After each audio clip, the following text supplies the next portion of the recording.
Suggestions academy के इस platform पर आपका स्वागत है। आज हम आपके साथ डिस्कस करेंगे इंडियन इंडिपेंडेंस एक्ट 1947। पहले भी हमने 3 एक्ट आपके साथ डिस्कस किए हैं, 1909 का एक्ट, 1919 का एक्ट और 1935 का एक्ट। और आज हमारा इसमें लास्ट होने वाला है इंडियन इंडिपेंडेंस एक्ट 1947।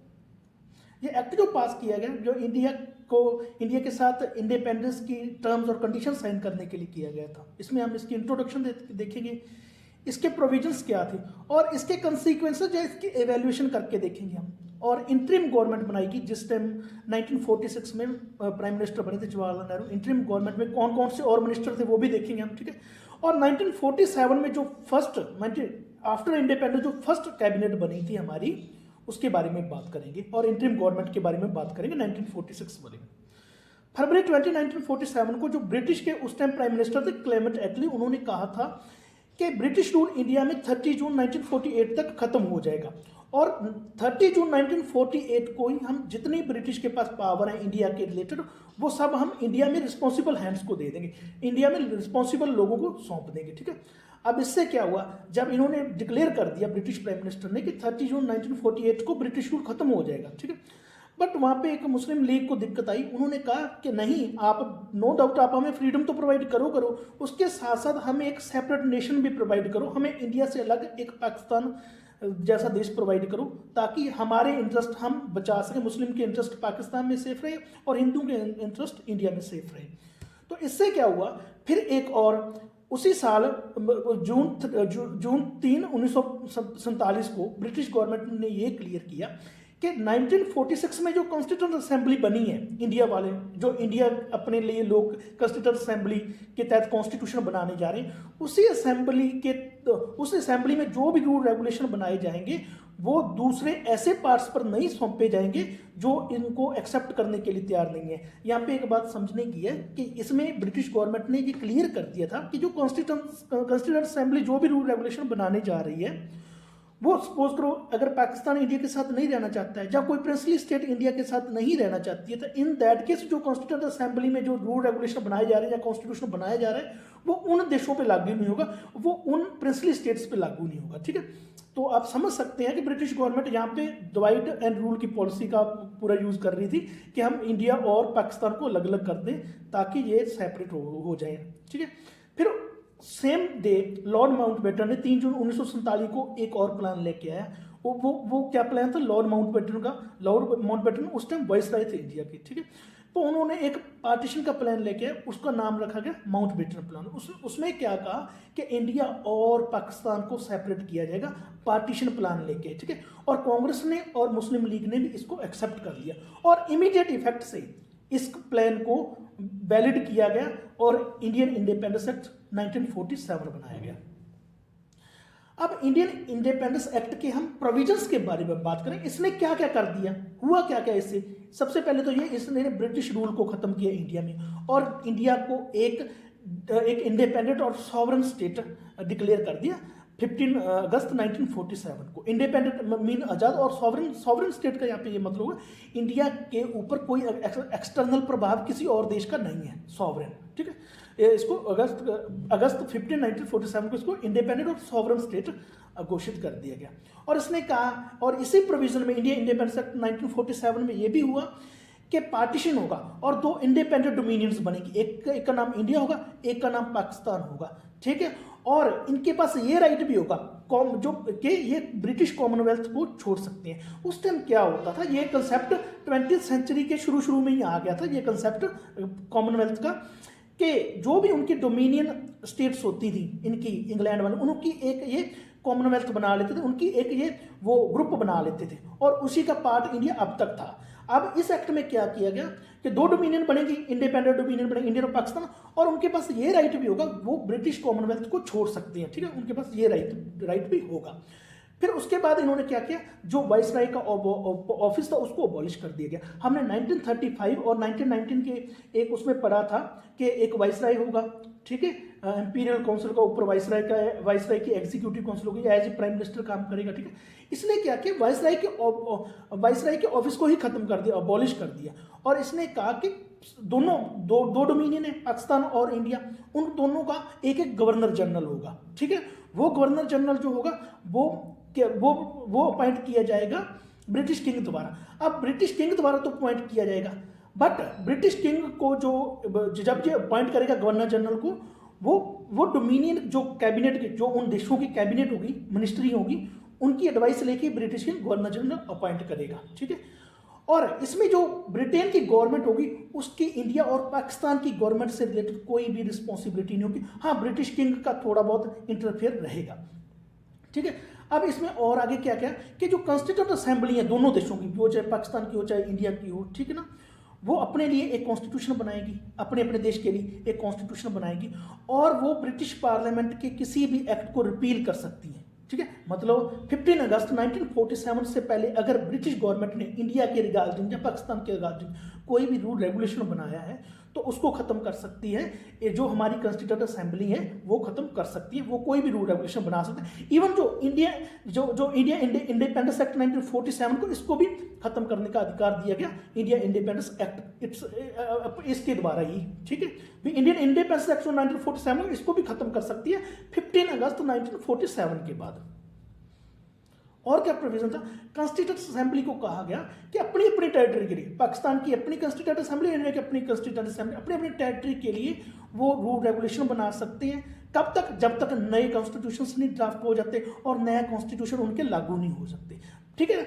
और कोई भी जो एक्ट पास किया गया, जो ब्रिटिश गवर्नमेंट अगर 15 अगस्त 1947 के बाद ब्रिटिश गवर्नमेंट कोई भी इंडिया के रिगार्डिंग या पाकिस्तान के रिगार्डिंग कोई भी एक्ट पास करना चाहती है तो वो यहाँ पे वैलिड नहीं होगा। कब तक वैलिड नहीं होगा? सपोज करो अगर इंडिया चाहे कि हमें ब्रिटिश गवर्नमेंट के किसी एक्ट को लागू कर दें तो इंडिया की डोमिनियन अपने लेजिस्लेचर में पास करा के उस एक्ट को लागू कर सकती है, बट वो जो 15 अगस्त 1947 के बाद अगर ब्रिटिश गवर्नमेंट कोई हमारे पे एक्ट इम्पोज करना चाहती है, जहाँ कोई एनफोर्स करना चाहती है हमारे टेरिटरी के रिगार्डिंग, तो वो वैलिड नहीं होगा। हाँ, हमारी लेजिस्लेचर अगर चाहती है तो वो यहाँ पे लागू कर सकती है ब्रिटिश का कोई एक्ट, ठीक है। और इसलिए सेक्रेटरी ऑफ स्टेट का जो ऑफिस होता था, secretary of state for India होता था, जो उसको भी अबॉलिश कर दिया, उसको भी खत्म कर दिया। अब जो इसके फंक्शंस होंगे, चाहे वो पाकिस्तान के हों चाहे इंडिया की हों, वो secretary of state for Commonwealth affair के साथ डील करेगा। मतलब इसका मतलब क्या है? Secretary of state for India का ऑफिस तो खत्म हो गया, secretary of state for Commonwealth जो कॉमनवेल्थ अफेयर होता था अब वो डील करेगा। अगर पाकिस्तान के रिगार्डिंग ब्रिटिश से कोई बात करनी या इंडिया के रिगार्डिंग ब्रिटिश से बात करनी तो secretary of state for Commonwealth affair इसको काम करेगा, ठीक है।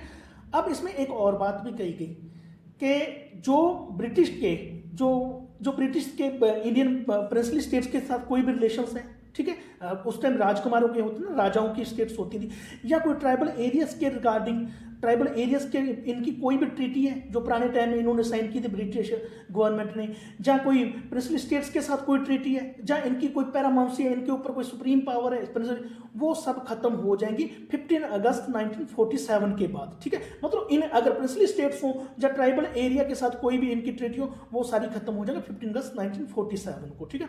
अब प्रिंसली स्टेट को इस एक्ट ने क्या किया? प्रिंसली स्टेट्स को पावर भी दी। वो क्या पावर दी कि प्रिंसली स्टेट्स को बोला गया आप चाहे तो इंडिया की डोमिनियन में चले, आप चाहे इंडिया का पार्ट बन जाओ, चाहे आप पाकिस्तान का पार्ट बन जाओ, और चाहे आप इंडिपेंडेंट हो, इसमें कोई दिक्कत नहीं। उनको तीनों ही ऑप्शन दिए गए, ठीक है। They can become part of India, they could become part of Pakistan also ना, बट वो इंडिपेंडेंट भी रह सकते थे, ठीक है। ये प्रिंसली स्टेट्स को इन्होंने कुछ फ्रीडम दी थी गवर्नमेंट ऑफ इंडिपेंडेंस एक्ट 1947 वाले ने, ठीक है। अब जो गवर्नेंस थी दोनों डोमेनियन की, ठीक है, वो दोनों डोमेनियन में गवर्नमेंट वो कैसे चलेगी, चाहे वो प्रिंसली चाहे वो स्टेट्स की हो, चाहे वो सेंटर की हो, पाकिस्तान की और इंडिया की, चाहे सेंटर की हो चाहे प्रोविंसेस की हो, वो गवर्नमेंट ऑफ इंडिया एक्ट 1935 के हिसाब से चलेगी, ठीक है। और ये कब तक चलेगी गवर्नमेंट ऑफ इंडिया एक्ट 1935 के तहत? जब तक न्यू कॉन्स्टिट्यूशन दोनों देशों के बनके तैयार नहीं हो जाते, ठीक है ना। बट एक इसमें इस एक्ट ने, इंडिपेंडेंस एक्ट ने एक और यहाँ पे बात कही कि इनका जो 1935 का एक्ट है, इंडियन गवर्नमेंट ऑफ 1935 एक्ट है, ये जो इनकी जहाँ की जो कॉन्स्टिट्यूंट असेंबली है दोनों देशों की, ये इसमें मॉडिफिकेशन कर सकती है, उनमें फेरबदल कर सकती है, उस पर कोई भी रोक नहीं है। फिर जो ब्रिटिश मनार्क का राइट 1935 एक्ट के तहत हमने आपको बताया था, ब्रिटिश का जो मनार्क था, राजा था, उसके पास राइट होते थे, वो किसी बिल को वीटो कर सकता था, ठीक है ना। वो कई बिल को अपनी रिजर्वेशन के लिए रख सकता, अपने अप्रूवल के लिए रख सकता था, ठीक है। भी देखो मैं इसको रिजर्व रखता हूँ अपने लिए और मैं इस पर कंसिडरेशन दूंगा, अपना अप्रूवल दूंगा। बट अब क्या किया गया, ये राइट ब्रिटिश मोनार्क से खो ली गई कि वो किसी भी बिल को वीटो नहीं कर सकता है, ठीक है। और फिर किसी भी बिल को अपनी रिजर्वेशन के लिए नहीं रख सकता, अपने अप्रूवल के लिए नहीं रख सकता है। बट ये राइट अब किसको दे दिया गया, ये राइट अब गवर्नर जनरल को प्रोवाइड कर दिया गया। अब governor general on the behalf of British monarch इसको रिजर्व कर सकता था और उसके पास पूरी फुल पावर थी, वो किसी बिल को असेंट दे सकता था, ठीक है। ये पावर अब गवर्नर जनरल के पास आ गई थी। इंडिया के एक गवर्नर जनरल असाइन किया गया इंडिया को, जब चाहे पाकिस्तान का हो, पाकिस्तान का भी एक गवर्नर जनरल बनेगा, इंडिया का भी एक गवर्नर जनरल, और जो उनके प्रोविंसेस होंगे, चाहे पाकिस्तान के हों चाहे वो इंडिया के, उनके प्रोविंसेस को कौन संभालेगा, वो प्रोविंशियल गवर्नर्स संभालेंगे, ठीक है। वो कॉन्स्टिट्यूशनल हेड होंगे प्रोविंसेस में। सेंटर में कौन होगा, गवर्नर जनरल कॉन्स्टिट्यूशनल हेड होगा, और स्टेट्स में कौन होगा, प्रोविंशियल गवर्नर्स हेड होंगे स्टेट्स के, ठीक है। और ये किससे कैसे, बट ये गवर्नर जनरल होगा, वो किसकी एडवाइस पे काम कर रहा है, वो जो सेंट्रल लेजिस्लेटिव में जो मिनिस्टर होंगे उनकी एडवाइस पे काम करेंगे, ठीक है। और प्रोविंशियल गवर्नर्स कैसे काम करेंगे, प्रोविंशियल गवर्नर्स भी जो उनके वहां पे विधानसभा में जो मिनिस्टर्स होंगे उनकी एडवाइस पे काम करेंगे। तो और इसके बाद क्या हुआ, इसमें और क्या प्रोविजन था कि जो एम्परर ऑफ इंडिया था, पहले क्या होता था, जो इंग्लैंड का राजा होता था उसको एम्परर ऑफ इंडिया भी कहा जाता था 1947 से पहले। अब एम्परर ऑफ इंडिया उसको इंग्लैंड के राजा को नहीं कहा जाएगा, तो ये टाइटल थे जो इंग्लैंड के राजा थे, ये भी छीन ली गई, ये भी ड्रॉप कर दिए गए, ठीक है। और जो अपॉइंटमेंट सिविल सर्विसेज में की जाती थी, जहाँ रिजर्वेशन ऑफ पोस्ट होती थी, वो secretary of state for India करता था, ठीक है। सिविल सर्विस में जो अपॉइंटमेंट होती थी, जहाँ उनके रिगार्डिंग जो रिजर्वेशन होती थी, वो secretary of state for India करता था। अब ये प्रथा भी उन्होंने बंद कर दी कि अब secretary of state for India ये नहीं करेगा, क्योंकि आपने पीछे देखा कि secretary of state for India की तो पोस्ट ही खत्म होगी, तो ये चीज भी डिसकंटिन्यू कर दी, अब ये अपॉइंटमेंट नहीं कर सकता था, ठीक है। और सिविल सर्विसेज में जो बंदे अपॉइंट किए गए, सपोज करो 15 अगस्त 1947 से पहले जो भी सिविल सर्विसेज में बंदे अपॉइंट किए गए, वो चाहे इंडिया के हों, वो चाहे ब्रिटिशर्स हों, अंग्रेज हों, तो वो अपनी सर्विस वो तब तक करेंगे जब तक उनका टाइम है। सपोज करो कोई पर्सन 1940 तक हुआ है तो वो 30 साल तो करेगा, 1970 तक तो वो अपनी सर्विस करेगा, और उसको वो सभी उसको वो सभी बेनिफिट मिलेंगे, उनको वो सभी सैलरी मिलेगी जिनके लिए वो एंटाइटल है, जिनके लिए उनको साइन किया गया, अपॉइंट किया गया है। और क्या है फिर इससे बाद क्या हुआ, अगर हम इसकी इवैल्यूएशन, इसके आफ्टर मैथ की बात करें कि क्या हुआ उसके बाद, 14 अगस्त और 15 अगस्त की जो मिडनाइट थी, ब्रिटिश की पावर का ट्रांसफर किया गया इंडिया के लिए और पाकिस्तान के लिए, ठीक है। 15 अगस्त को और 15 अगस्त 1947 को देश आजाद हुआ और ब्रिटिश की पावर का यहाँ पे एंड हुआ, और पावर ट्रांसफर की गई डोमिनियंस ऑफ इंडिया और डोमिनियंस ऑफ पाकिस्तान को। लॉर्ड माउंटबेटन थे, वो गवर्नर जनरल ऑफ इंडिया बने। अगर हम बात करें कि फ्री इंडिया के पहले गवर्नर जनरल को, वो लॉर्ड माउंटबेटन थे, और उन्होंने जवाहरलाल नेहरू को प्राइम मिनिस्टर बनाया इंडिपेंडेंट इंडिया का। ऑन द अदर हैंड अगर हम बात करें पाकिस्तान के गवर्नर जनरल मोहम्मद अली जिन्ना बने, और वहाँ के प्राइम मिनिस्टर लियाकत अली खान बने, ठीक है। अब और जो हमारी कॉन्स्टिट्यूंट असेंबली जो 1946 में आई थी, तो वही अब पार्लियामेंट बन गई, अभी तक चुनाव नहीं हुए, वही अब पार्लियामेंट बन गई। देखो 1946 में एक इंटरिम गवर्नमेंट बनाई गई थी, और जब हमारा देश आज़ाद हो गया 15 अगस्त 1947 को, तब एक और कैबिनेट बनाई गई थी। बट जो हमारी पार्लियामेंट थी वो हमारी कॉन्स्टिट्यूंट असेंबली ही बनी थी, पार्लियामेंट का नए तरह से वो चुनाव नहीं हुआ था। तो यहाँ पे हम देखेंगे जो हमारी इंटरिम गवर्नमेंट बनी थी, ठीक है, और उसके पोर्टफोलियो क्या क्या थे, जो 1946 में बनी थी इंटरिम गवर्नमेंट में, ठीक है। जवाहरलाल नेहरू उस टाइम प्राइम मिनिस्टर थे, और गवर्नर जनरल तो आपको बताई दिए लॉर्ड माउंटबेटन थे, ठीक है। और इनके पास कौन कौन से, जवाहरलाल नेहरू के पास कौन कौन से डिपार्टमेंट थे, जी हम 1946 की इंटरिम गवर्नमेंट की बात कर रहे हैं। इनके पास एक्सटर्नल अफेयर और कॉमनवेल्थ रिलेशंस का डिपार्टमेंट था। सरदार वल्लभ भाई पटेल के पास होम और इंफॉर्मेशन एंड ब्रॉडकास्टिंग मिनिस्ट्री थी। डॉक्टर राजेंद्र प्रसाद के पास फूड एंड एग्रीकल्चर डिपार्टमेंट था, ठीक है। डॉक्टर जॉन मथाई को इंडस्ट्रीज एंड सप्लाईज का मिनिस्टर बनाया गया। जगजीवन राम को लेबर मिनिस्टर बनाया गया, और सरदार बलदेव सिंह को डिफेंस मिनिस्टर बनाया गया। CH बाबा को वर्क्स, माइंस और पावर का मिनिस्टर बनाया गया।